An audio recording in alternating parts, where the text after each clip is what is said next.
Your prospects are lying to you, not maliciously, but they're giving you surface level objections and problems while the real pain stays buried. And the reason you can't actually get to the truth, it's not your questions, it's not your script, it's your tonality.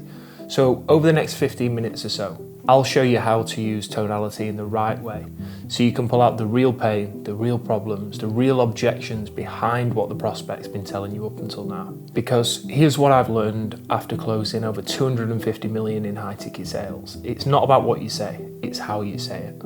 Look, most salespeople think it's all about crafting the perfect question, the perfect response. They might say, oh, what's your biggest challenge? Or what's stopped you from hitting your current goals? Or what's the most important thing for you right now? These rigid sort of questions. But here's the very big problem. If you ask even the most perfect question in the world with the wrong tone, you'll get garbage answers every single time. You'll get responses like, I don't know, or they might just say, oh, I just want to earn more money, or we're actually doing okay, we're just seeing what's out there, or we're just looking for more information. Do any of these responses sound familiar to you? That is because the prospects feel that you're just another salesperson running through a script, or even worse, they think you actually don't care about the problems and you're just looking to get a sale out of them. And as soon as a prospect feels that, the brain will just put up a wall. But if you actually master tonality, you will not believe some of the responses that you'll get from people. They'll open up and tell you things that they've never even told another human being before, never mind another salesperson. There was quite literally a study in the 1960s by a guy called Albert Mehrabian. I think that's how you pronounce his name, I could be butchering it, but it was based around communication. And they found that 93% of communication is non-verbal. That means only 7% of what you say, literally what you say, actually matters. The rest is nothing to do with it. It's all to do with tonality and body language. Obviously, if we're selling over Zoom, body language might not come in as much as it would do in real life, but that's why we make sure our appearance and our camera setting and our microphone are all on point. That's like the digital version of body language. But that means you're relying on your tonality even more.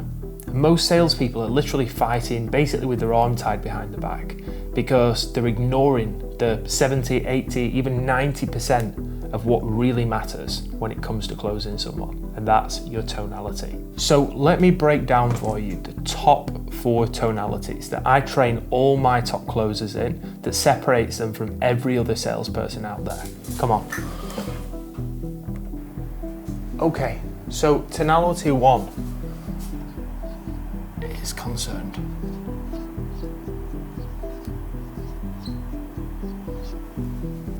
This is when you want them to see the consequences of not changing. Instead of saying, what happens if you don't change this? Try something like this. Have you given it any thought as to what happens if you don't make a change? Did you hear that shift? This isn't me being pushy. This is me being like a doctor who's genuinely concerned about your health if you do nothing. When a prospect hears that tone, they'll feel like you genuinely care about their problems. Not because you want to make a sale, but because you know where they're heading. Okay, time to look at tonality number 2. Curious. Now, this is for discovery section of the call. When you want to gain information from a prospect and you want them to open up, but you don't want them to feel like they're being interrogated. So instead of saying, how long have you been doing that for? You could say, okay. How long have you been doing it that way for? The second example invites them to share more. The first feels like you're building a case against them. Curiosity creates safety, and safety is what will get you the truth. So the third we're going to look at is certainty.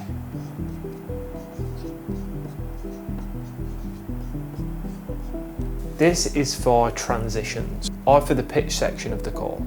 You might say, based on everything you've told me, I know we can help you. Would you like me to explain how we can help, or where do you want to go from here? That's not arrogance, that's certainty. And certainty is what people are actually buying. They don't want someone who's just pretty sure they can help. They want someone who is certain they can fix their problems for them. Now, the fourth is the biggest, potentially also the most challenging. And it literally is challenging.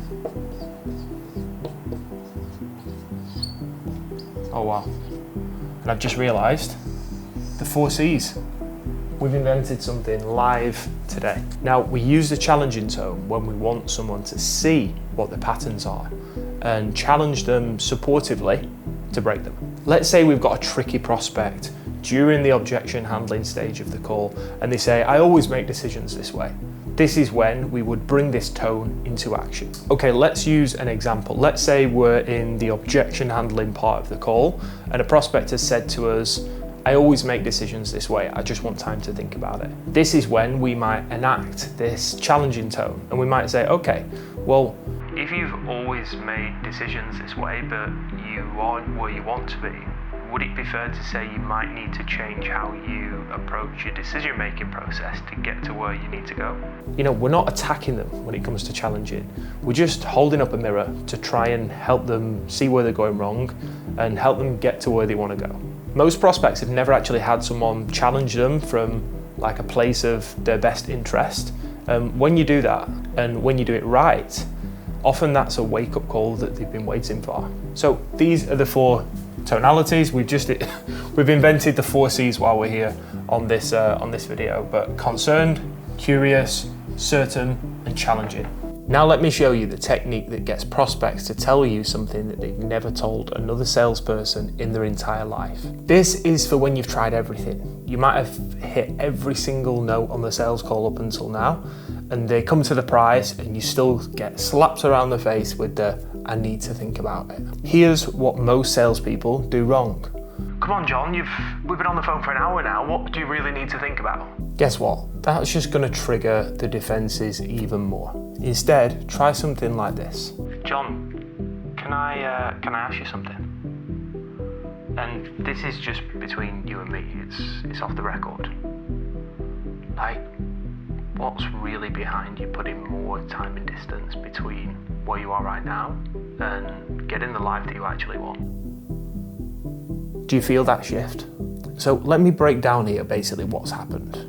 So the first thing we're going to do is ask for the permission. We ask for the permission so we're not just bulldozing them with our opinion or a question, and they're basically inviting us to offer a suggestion. Second, said something like between you and me. This is just going to create a bit of intimacy between you and the prospect, and it's sort of like that friend approach, like you're putting your arm around the shoulder and just trying to help them person to person. Thirdly is that pause before the final question. This is called verbal pacing, and it's going to create some tension. And the fourth, we use what's really behind, not what is there left to think about, but what's really behind it. That ultimately implies that there's something deeper than the surface level, and it invites them to tell you. And here is the magic. Deliver this with real concern, with a tone that shows you actually care about solving the problem. And I promise you, it's almost impossible for them to not open up. And now let me show you how to use tonality to dig deeper into a prospect's pain. Because ultimately, prospects don't buy solutions to problems, they buy relief from pain. And most of their pain is emotional, it's not logical. People make decisions based on emotion and they justify it with logic.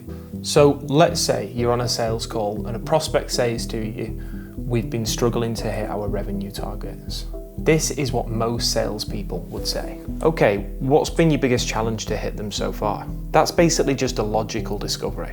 It's boring and it doesn't move anyone. Instead, maybe try something like this. That must be really stressful for you. How long's this been going on for? And what does that mean for your team? And I guess what's this been like for you over the past few months? Do you see what I'm doing there? I'm not just finding out what the problem is, I'm finding out what the emotional impact behind that problem actually carries to the prospect. Because when someone finds the real cost, the emotional cost behind a problem, that's when they'll stop shopping around and they'll actually start buying. To round things off, let me give you 3 advanced patterns that I teach all my top closers. Okay, let's look at pattern 1. The empathy bridge. So when a prospect shares something emotional with you, let's say they say, well, I'm just tired of being let down by agencies. We don't want to dive in straight away and try and solve it and say, well, this is why we're different, blah, blah, blah, blah, blah. The right response is to sit with it and pause and say, that must be tough. How many times has this happened so far? This empathy bridge allows the prospect to feel heard before just trying to fix them and before just trying to pitch. Okay, let's look at number 2. The assumption challenge. So often prospects can say really limiting statements that we know aren't true.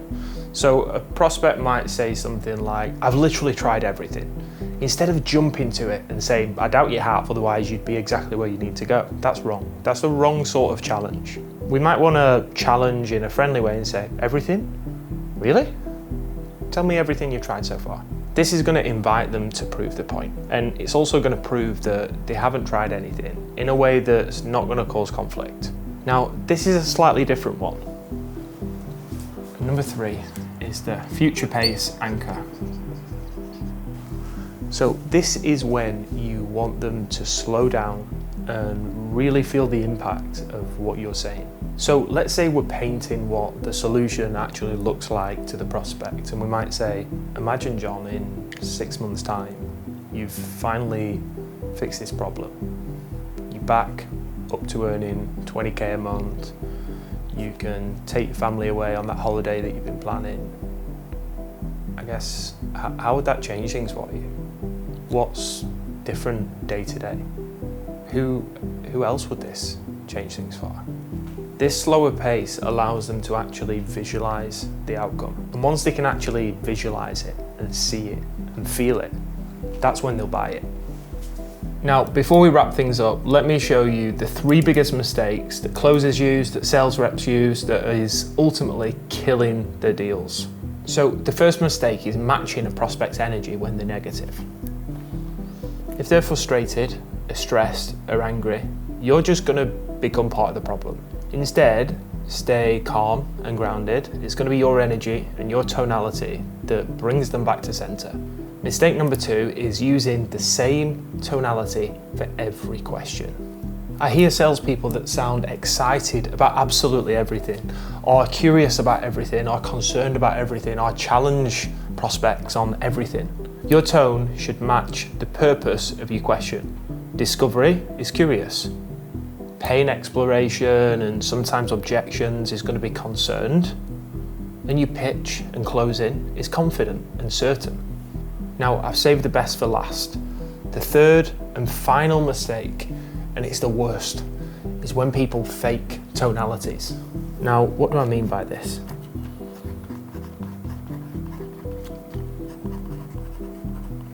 People can smell an inauthentic tone a mile away. If you don't actually genuinely care and you're just putting on some crazy pretend tonality, the prospect's going to be able to tell. The best way to deliver any of these tonalities is to actually embody that feeling. If someone has got a problem and it's very obvious, be concerned for them, care about them. Be genuinely curious about someone's current situation, how long they've been doing something for. Just being curious will serve you so well as a sales rep. And when it's very obvious that someone is just in their own way, that they're just delaying things, you can be challenging in that friendly way because you're trying to help them win. And when a prospect feels that, that'll make the biggest difference. The best tonality ultimately just comes from actually giving a damn. Look, here's the bottom line. You could have the best scripts in the world, you could have the best questions, you could have the best pitch, the best objection handling word tracks, but if you don't have the tonality to match, if it doesn't create trust, safety, and emotional connection, none of it matters. Prospects don't buy your solution, they buy how that solution makes them feel. If you master tonality, you will stop getting surface level responses. You'll get the real truth, the real pain behind why they're on the call to begin with. And ultimately, that is what closes deals. That's when you can turn 3k months into 20k months, and sales can start becoming a career, not just a job. If you want to actually master high ticket sales and gain a remote position that gives you complete freedom of time, location, and finances, my Instagram details are below this video. Just drop me a DM and we can have a chat. Until next time, keep closing. Ciao.